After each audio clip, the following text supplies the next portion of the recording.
বাংলাদেশকে আবার ভিক্ষুকের জাতি করে দেওয়া, এটাই বোধহয় এদের পিছনে ষড়যন্ত্র।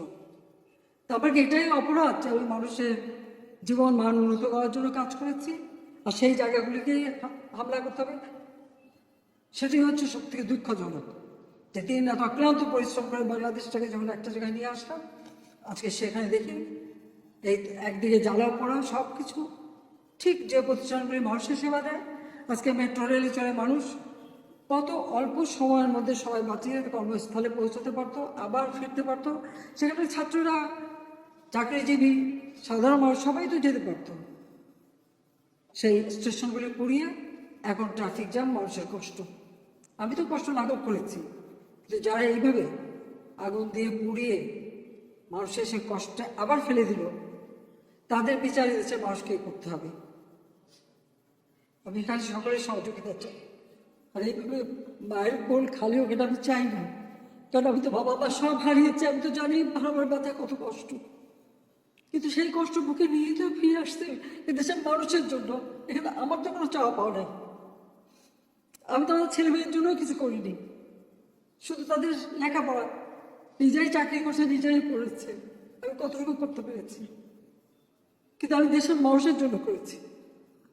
আজকে অন্তত মানুষের ভাত খাবারের ব্যবস্থা, চিকিৎসার ব্যবস্থা, তাদের কাজের সংস্থা সবই তো করে দিচ্ছিলাম।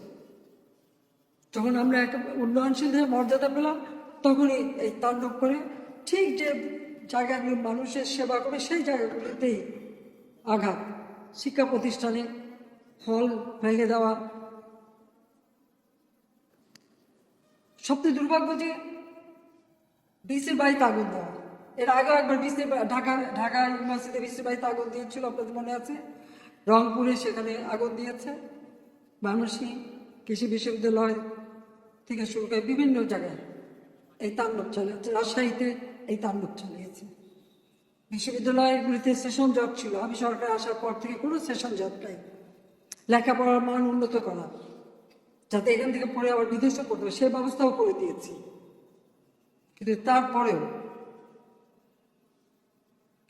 কোটা সংস্কার আন্দোলন, কোটা তো আমি বাতিল করে দিয়েছি। আমি আহ্বান করেছিলাম যে একটু ধৈর্য ধরো, হাইকোর্টে শুনানি হবে, হাইকোর্ট যে রায় দেয় না, তারপরেও এই আন্দোলন হবে। আজকে এই যে এতগুলি মানুষের জীবনের ক্ষতি হলো, এতগুলি পরিবার ক্ষতি হলো, এর দায় দায়িত্ব কাদের? আমি দেশবাসীর কাছে সেই আহ্বান জানাবো যে এই ধরনের ধ্বংসযজ্ঞের জন্য এই দেশকে নিয়ে এখন চালাতে না পারি। আমি সকলের সাহায্য চাই। আমি চাইলে এভাবে মায়ের কোল খালি হোক আর এভাবে মানুষ অসহায় করুক।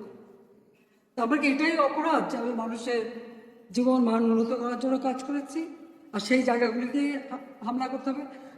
কোভিড-19 সময় যেখানে আমরা সব থেকে ভালোভাবে মানুষের চিকিৎসা দিতে পেরেছি, সেই কোভিড হাসপাতাল সেখানে আগুন দিয়েছে। এটা কি ধরনের খেলা? যাক, আমি আর কিছু বলতে পারি না। এগুলি